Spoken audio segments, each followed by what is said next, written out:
So what's the last couple of days been like? Coming back down to reality. So it's still very exciting, very busy. I expected to get a little sleep after Election Day, and I still haven't gotten much sleep, but we have a transition to concern ourselves with. So we've just moved from the campaign right into transition. So it's been a lot busier than I expected.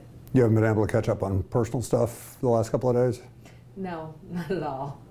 In fact, my husband went out late the other night because we didn't have washing powder. So as we're looking at this threat of weather, that will force me to finally go to the grocery store.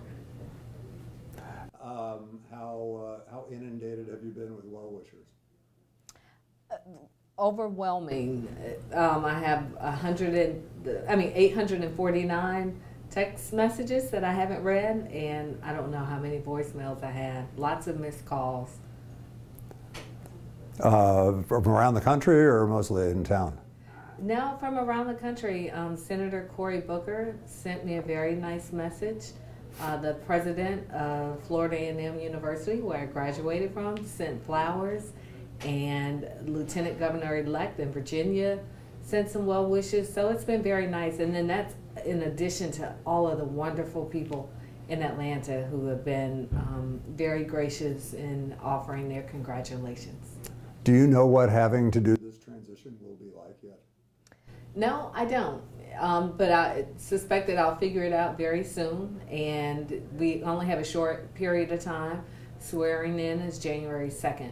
So all of the same energy that we were giving to campaigning is now going into the transition and inauguration planning. Where will the inauguration be, by the way?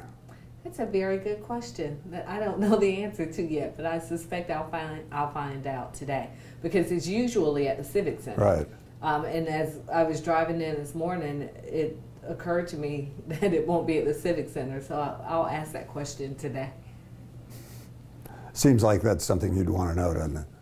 I think it would be very important, but I was so focused on getting past Tuesday that I really had not given a lot of thought to anything past Tuesday. So now it's time to think about the future and transitioning our government.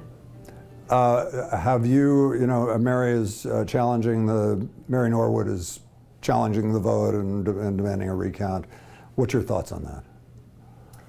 It was a close election, but I think at this point it's very clear that the vote difference won't change, and I hope that she will concede soon. We are still moving ahead with the transition, but this whole notion of voter fraud and impropriety really is ridiculous, and it's especially interesting considering that she has to be the Republican appointee, or the appointee from the Republican Party to the election board, so that she could go and clean up the election board. And so to now claim that there was voter fraud or impropriety is really interesting. And she had poll watchers at every single precinct.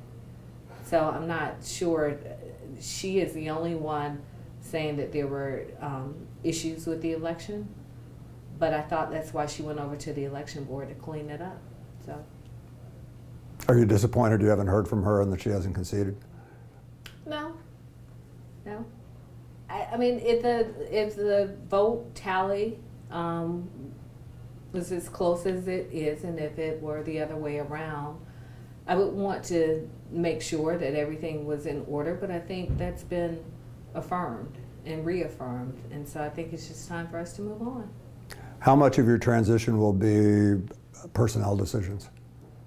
Oh, that will have a lot to do with it, because I need to get an assessment on various department heads and who's interested in staying, who has already made their intentions to leave known, and I'll have a better idea by the end of the day on where we stand with our various departments. Are you hoping to retain Chief Shields? Yes, I am. Have you already chatted with her about that? We talked informally about it. I'm a fan of Chief Shields. I think she's done a great job, and I've made that known throughout the campaign. So I would be happy for her to stay on as chief. And I wanted to ask about the airport director, Yeah. Roosevelt Council, Yeah. Jr. So, I mean, with all of the department heads, including Chief Shields, I mean, I'll be taking a fresh look. There are some who I've worked more closely with others, but I'll be taking a fresh look at all of our departments and, like I said, getting a full assessment on who is even interested in staying and making sure that as we build out our transition team and that we're taking a fresh look at each of our department heads, and we'll see where we go from there. But it will all happen very quickly. How much consultation would you expect to do with Mayor Reed? Not very much. Not very much at all. I mean, the benefit of having worked on city council the past 8 years, there's some people who I've worked with more closely than others just by virtue of my position on city council. So I won't need as much input from the administration as maybe someone coming in from the outside. Almost done here. One of the most important relationships that Mayor Reed had, obviously, was with Governor Deal at the state capitol. You obviously weren't a member of the legislature like he was. How quickly do you plan to establish relationships at the Capitol? I think it's going to be very important to do that, and I've already started working on that. But I think, you know, looking at the relationship that Mayor Reed has had with the state and how beneficial it's been to the city, I think anything less than a very functional, high-functioning working relationship with the state really would be a failure. It's been beneficial to the city, it's been beneficial to the state, and I just want to make sure that we continue to maximize that relationship. Do you expect to meet with those folks before you're sworn in? I don't know yet. Hopefully, because we have a legislative session that begins very soon, so I anticipate that I will. But you know, right now we are just a couple of days removed from the election, and so all of these post-election meetings are being scheduled as we speak. But I would hope so, given that they'll be back in session in just a few weeks. And last question, kind of back to the original question. I know you got a lot of text messages. You've been lauded by a lot of people. What's it been like the last couple of days knowing that this is happening? It is really, at times, felt like an out-of-body experience. I've had to pinch myself. So much focus was on getting to Tuesday and winning. And I think what really has brought it home, you know, I knew that people in Atlanta were paying attention in a major way because, you know, for the vast majority of the campaign, people just weren't paying attention. But to see the national response and how engaged people were nationally has really blown me away. I didn't have an appreciation for that, partly because I was campaigning, and I'm not a really big social media person, but it has been unbelievable. One of the things that's emerged on social media is people are jacked up about the fact that there's a mayor of Atlanta named Keisha.